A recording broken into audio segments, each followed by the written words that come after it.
"You're an embarrassment," she said loudly in front of her friends, then walked out holding another man's hand after he offered her a ride in his leased BMW. So I packed her bags that night without a word. Now she's crying about losing the life I was building, and I won't even look at her. Hey viewers, before we move on to the video, please make sure to subscribe to the channel and hit the like button if you want to see more stories like this. Thanks. I don't really post on here, but I've been reading these kinds of stories for a while, and now that my own is finally over, I feel like I need to write it down. It's been a crazy few years, and a lot of it was my fault, but the ending just feels like something I need to share. For context, I was with my now ex, Chloe, for 5 years. 5 years. We started dating in college and, as you do, we grew up together. I honestly thought we were a team, a single unit moving towards a shared future. I was always the quiet, reliable one, the guy with the plan. After graduating, I got a solid job in tech.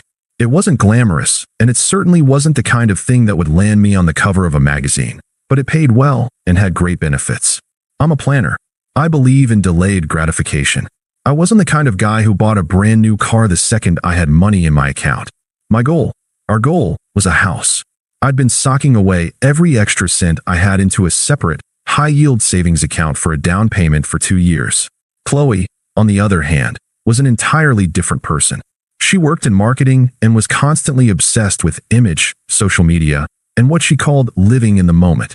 Our lives felt like a constant tug-of-war between her desire for immediate gratification and my need for long-term stability. I should have seen the red flags, but I just thought it was a part of her ambition, a side effect of working in a field where appearances were everything.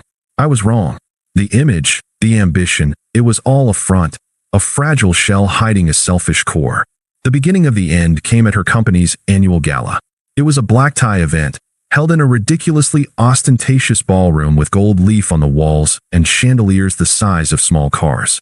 I was there in my one good suit, trying to be a good sport, but I felt like an outsider, a misplaced piece of a puzzle. The air was thick with the scent of expensive perfume and the drone of self-important conversations about quarterly earnings and market shares.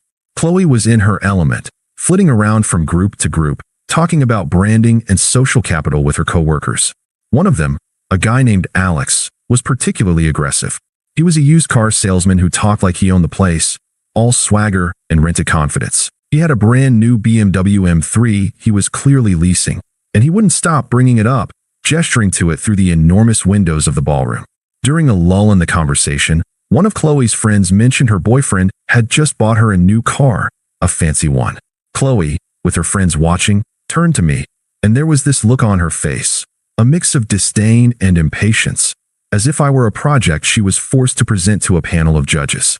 "Liam, tell everyone about the house you're saving for," she said, but the tone of her voice wasn't warm. It was a performance, a deliberate effort to make me sound boring. I started to talk about the area we were looking at, the stability, the plans. But she cut me off, her hand waving dismissively. No, not that. Tell them about your dream car." I paused. I didn't have one. Not a specific one, anyway. My dream was a life, not a car. My dream was that house, the mortgage paid, the security. But she wanted me to play her game, and I just couldn't. I remained silent. Alex saw his opening. He stepped in, draped an arm around Chloe's shoulder, and gestured to the parking lot. Some guys just talk about being responsible, but others know how to take care of a woman properly. How about I show you what a real car feels like? My body tightened, my blood turning to ice, but my voice remained calm. I was done being humiliated. I looked Chloe straight in the eyes and said, "Chloe, if you get in that car with him, we're over. You know what I'm working for. You know what we've built. I'm not going to let you do this." Chloe's eyes flashed with anger for a split second, then narrowed into a smug, dismissive gaze. She actually snorted a little laugh. "Don't be so dramatic, Liam," she said, her voice dripping with condescension. "You're an embarrassment to me, and to everyone else here, for that matter." She then took Alex's hand, smirked, and walked off with him, leaving me standing alone in the middle of the crowded room, the silence deafening. The air felt thick with silence, but I didn't stick around for the pity looks. I simply turned around, walked out, called a rideshare, and went straight home. My head was spinning, but my movements were methodical. I wasn't crying. I wasn't yelling. I just felt a deep, cold certainty. The relationship was over. I went to our apartment, grabbed 2 empty moving boxes from the back of the closet, and began packing. I started with her clothes, then her shoes, then the ridiculous collection of designer bags she'd bought on credit.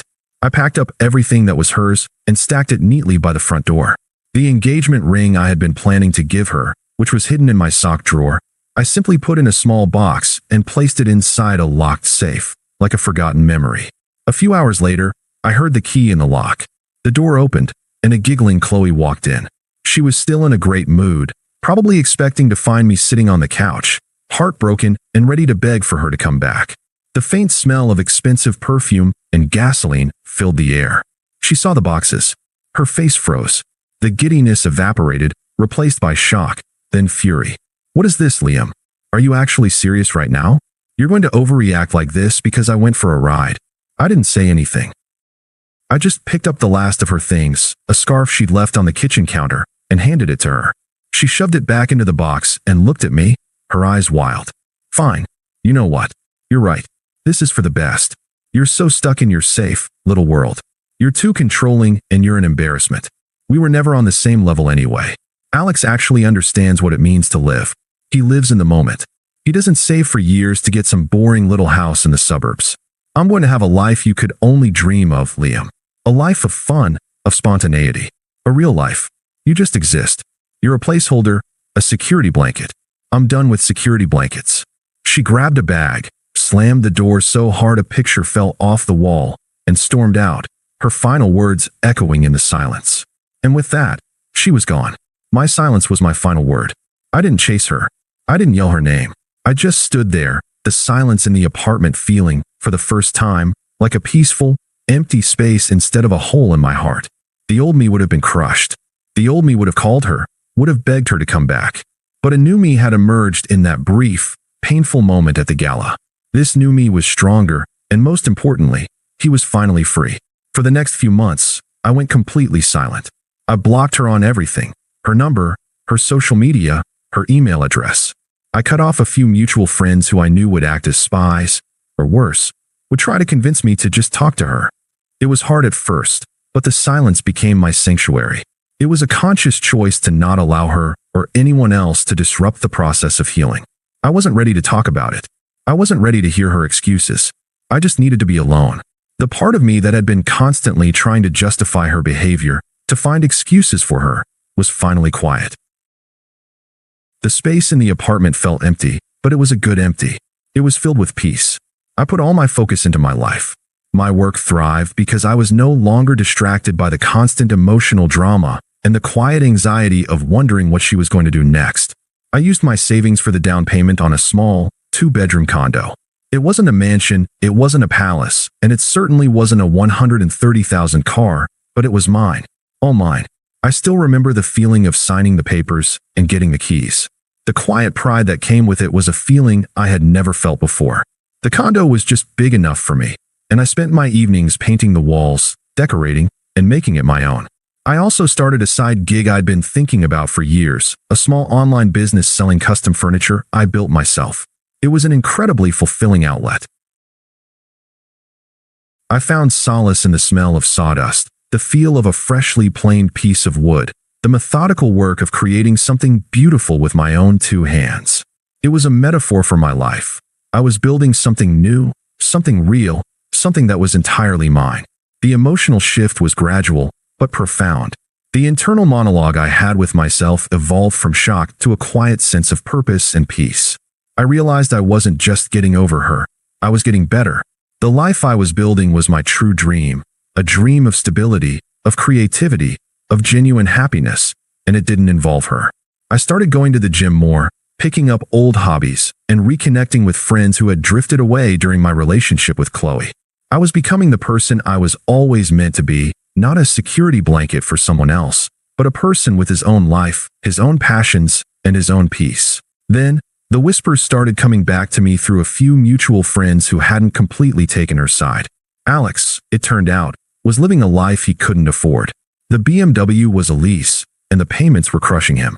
The expensive dinners, the fancy trips, all on credit. He was a salesman, all flash and no substance. And he was also possessive and controlling. He isolated Chloe from her friends and belittled her for not being ambitious enough, the exact same thing she used to throw at me. The guy she left me for was not living the life she thought he was. It was a complete facade, a house of cards waiting to fall. Chloe's karma came in slow, painful waves. Her friends started to distance themselves because she was so toxic, and Alex had cut her off from everyone anyway. Her dream lifestyle was a lie. Alex started to spend less and less money on her, and his true abusive nature came to the surface. It was all a front. The final, ironic blow came when her friends told me that Alex's car had been publicly repossessed outside her apartment building, right as she was leaving for work. The car she had chosen over me, the symbol of her upgrade, was gone. Her life was slowly, but surely, unraveling. Then the call started. Texts from unknown numbers. Voicemails. The messages began as a simple, "Hey, how are you?" and escalated into a barrage of desperate pleas. "Liam, hey, it's me. I know you're probably angry, and I get it. But I miss you. I miss our life. Can you just call me back? I made a mistake. A huge mistake. He's not who I thought he was. I need to talk to you." I ignored every single one. I didn't reply to a single text. I didn't listen to the voicemails. My life was peaceful, and I wasn't going to let her shatter that. She then started trying to get my friends to talk to me. They would mention it to me, but I would just look at them and say she made her bed, and now she has to sleep in it. My friends, seeing how much happier I was, finally stopped trying to meddle. Then, a few weeks ago, she showed up at my new condo. I was working in the garage, building a new piece of furniture for my business, when I heard a knock on the door. It was Chloe. She looked exhausted. Her clothes were a bit wrinkled, and her makeup was smudged. She was a wreck. The arrogant, smug look had been replaced with desperation. "Liam, please, just let me talk to you," she begged, her voice hoarse. I stepped outside, pulling the door shut behind me, the sound of the latch clicking echoing in the silence. She was crying. I was so stupid. I thought all that stuff mattered. I wanted that lifestyle. I missed the stability, the safety. I missed us. I just looked at her, my face completely neutral. I was an empty canvas. I didn't feel rage or sadness. I didn't feel anything. I just saw a woman I used to know, a ghost from a past life. She went on, desperate. "I know you hate me. I know I messed up, but can we just try to get back to how things were? I'll change. I promise. I miss my life with you. I just want my life back." I took a deep breath, and for the first time in months, I spoke directly to her. My voice was calm and firm, devoid of any emotion. "You're right, Chloe. We were on different levels, but not the way you thought. You wanted me to risk everything we had for a car I didn't need and a life that wasn't real. The man you left, the man who was saving for a home and a future and a family, that man is gone because you publicly humiliated him and chose to throw him away. He was a good man, but he's gone forever." I looked at her, at the wrecked version of the woman who had walked away from me. "I'm building a new life now, a better one. It's quiet. It's stable. It's exactly the kind of life you told me was an embarrassment. This is my peace, and you have no place in it." I turned, walked back inside my condo, and closed the door. I didn't block her again because there was no need to. She was completely irrelevant to me now. It's done. And for the first time in a very long time, I can say that I am completely, genuinely at peace. Thanks for watching. Make sure to subscribe to the channel and hit the like button. What do you think about this story? Share it in the comments.